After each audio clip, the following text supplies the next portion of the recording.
Bienvenue sur le podcast Français pour curieux.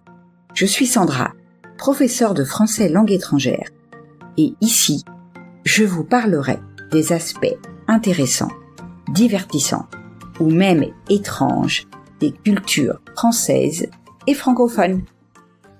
Bonjour à toutes et à tous et bienvenue dans ce nouvel épisode de Français pour curieux. J'espère que vous allez bien cette semaine et que vous êtes en pleine forme. Aujourd'hui, nous continuons et terminons la découverte du château de Versailles.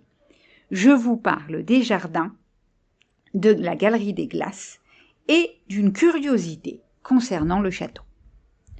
Comme d'habitude, un peu de vocabulaire utile afin de mieux comprendre l'épisode que vous allez écouter. Un surintendant. C'est une personne qui supervise, contrôle et dirige des travaux ou des activités pour le compte d'une autorité supérieure.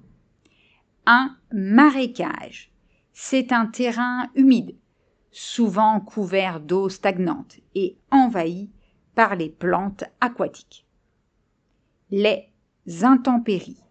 Ce sont de mauvaises conditions météorologiques, comme la pluie, la neige ou le vent, qui peuvent être gênantes ou nuisibles. Le chapiteau, c'est la partie supérieure d'une colonne ou d'un pilastre, souvent sculpté, qui supporte une sculpture. Somptueux, qui est d'un luxe ou d'une beauté remarquable, souvent coûteux.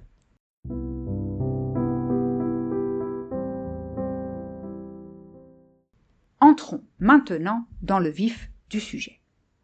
Premièrement, parlons des jardins. En 1661, Louis XIV charge André Le Nôtre de la création et de l'aménagement des jardins de Versailles, qui, à ses yeux, sont aussi importants que le château. Les travaux sont entrepris en même temps que ceux du palais et durent une quarantaine d'années. Mais André Le Nôtre ne travaille pas seul. Jean-Baptiste Colbert, surintendant des bâtiments du roi de 1664 à 1683, dirige le chantier. Charles Lebrun donne les dessins d'un grand nombre de statues et de fontaines. Enfin, le roi lui-même se fait soumettre tous les projets et veut le détail de tout. Un peu plus tard, l'architecte Jules Hardouin-Mansart, devenu premier architecte du roi et surintendant des bâtiments, édifie l'orangerie et donne plus de simplicité au tracé du parc. La création des jardins demande un travail gigantesque. D'énormes remuements de terre sont nécessaires pour niveler les espaces, aménager les parterres, bâtir l'orangerie, creuser les bassins et le canal, là où n'existaient que des bois, des prairies et des marécages. Les arbres sont acheminés déjà grands depuis de nombreuses provinces de France. Des milliers d'hommes, quelquefois des régiments entiers, participent à cette vaste entreprise. Le jardin doit être replanté environ tous les 100 ans.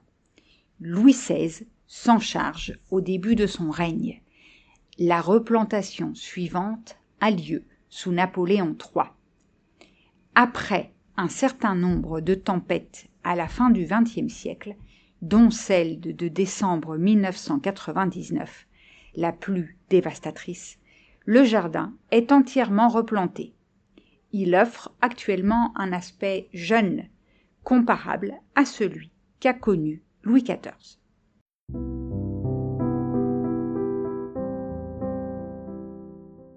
Deuxièmement, je vous parle de la galerie des glaces, qui est un symbole, une vitrine de la grandeur française de l'époque. La galerie des glaces, cœur emblématique du château de Versailles, a été construite entre 1678 et 1684 par Jules Hardouin-Mansart. Elle remplace une terrasse conçue par Louis Le Vau, jugée peu pratique et exposée aux intempéries. Longue de 73 mètres, cette galerie relie l'appartement du roi au nord à celui de la reine au sud. Elle célèbre la France de Louis XIV à travers 3 thèmes principaux. Les succès politiques. La voûte, peinte par Charles Lebrun, retrace les grandes victoires militaires et diplomatiques du roi, ainsi que les réformes majeures qui ont transformé le royaume. La prospérité économique. Les 357 miroirs des 17 arcades symbolisent le triomphe de l'industrie française, capable de rivaliser avec Venise, alors détentrice du monopole des miroirs. L'excellence artistique. Les pilastres en marbre, ornés de chapiteaux en bronze doré, illustrent un style unique créé par Lebrun. Ils arborent des symboles nationaux tels que la fleur de lys et le soleil royal. La Galerie des Glaces est un lieu de prestige et d'histoire. Elle servait quotidiennement de passage pour les courtisans et était un lieu de rencontre. Elle accueillait des cérémonies extraordinaires, comme des mariages princiers, des bals somptueux ou des réceptions diplomatiques. Lors de ces événements, le trône royal était installé à l'extrémité de la galerie, près du salon de la paix, et offrait un cadre majestueux pour mettre en scène la puissance du roi. Parmi les moments marquants au niveau historique, la galerie fut traversée par les ambassadeurs de Siam en 1686 et accueillit la signature du traité de Versailles le 28 juin 1919, qui a mis fin à la Première Guerre mondiale.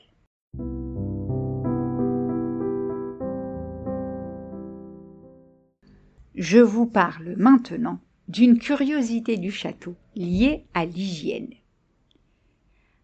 Premièrement, il est important que je vous parle de la perception de l'hygiène au XVIIe siècle. Au XVIIe siècle, l'eau est perçue comme un poison qui pénètre le corps pour y dégrader les organes. Cette croyance explique l'absence quasi totale de bains. Bien que le château de Versailles puisse recevoir l'eau courante, même le roi Louis XIV et ses courtisans évitaient de se laver.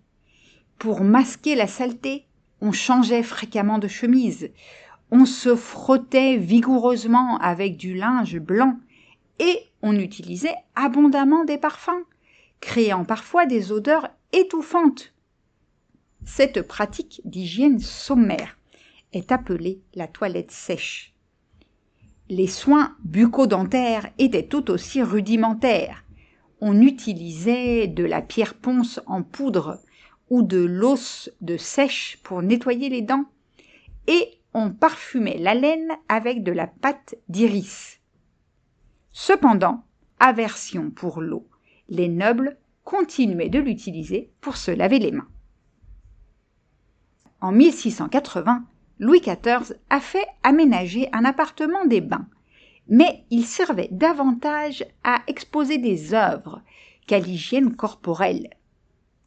Les familles royales et les courtisans disposaient de cabinets d'aisance, équipés de chaises percées contenant des pots de chambre en céramique, vidés régulièrement par des valets. Pour limiter les odeurs, un réseau de fosses et d'égouts est construit. Bien que ces infrastructures témoignent d'une tentative d'améliorer l'hygiène, le château restait très sale et malodorant. Le château ne comptait que 2 toilettes publiques pour ses 3000 résidents et les visiteurs journaliers. Pour ces 3000 résidents et les visiteurs journaliers, ce qui poussait ces derniers à uriner sur le sol. Les liquides s'infiltraient parfois dans les murs, aggravant encore l'insalubrité. Heureusement, à partir du XVIIIe siècle, l'idéal de propreté évolue. La sueur, autrefois signe de vigueur, est désormais mal vue, tout comme les parfums lourds et écœurants. L'eau retrouve sa place dans l'hygiène quotidienne. Louis XV initie ce changement en faisant aménager 7 grandes salles de bain dans ses appartements privés. Peu à peu, les membres de la famille royale et les courtisans adoptent l'habitude de se laver quotidiennement, et plus d'une centaine de salles de bain apparaissent dans le château. En 1727, les premières toilettes à l'anglaise avec chasse d'eau sont introduites. Alimentées en eau courante, elles permettent d'évacuer les déchets et de rincer les cuvettes. Cependant, ces innovations restent réservées à une élite et les mauvaises habitudes perdurent. Face à ces comportements, certaines parties du château seront condamnées pour nettoyage. Sous Louis XVI, les toilettes à l'anglaise sont installées dans toutes les chambres et les premiers bidets font leur apparition. La toilette devient un moment raffiné, presque compétitif pour les femmes. Cette nouvelle perception de l'hygiène culmine avec Marie-Antoinette, qui reçoit désormais ses invités nus dans sa baignoire, symbole de modernité et de confort. Finalement, l'hygiène est apparue.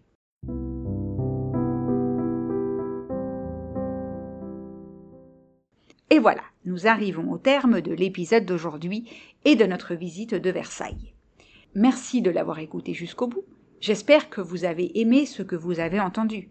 Si c'est le cas, je vous invite à laisser un message sur votre plateforme d'écoute préférée et à partager l'épisode autour de vous. On se retrouve la semaine prochaine.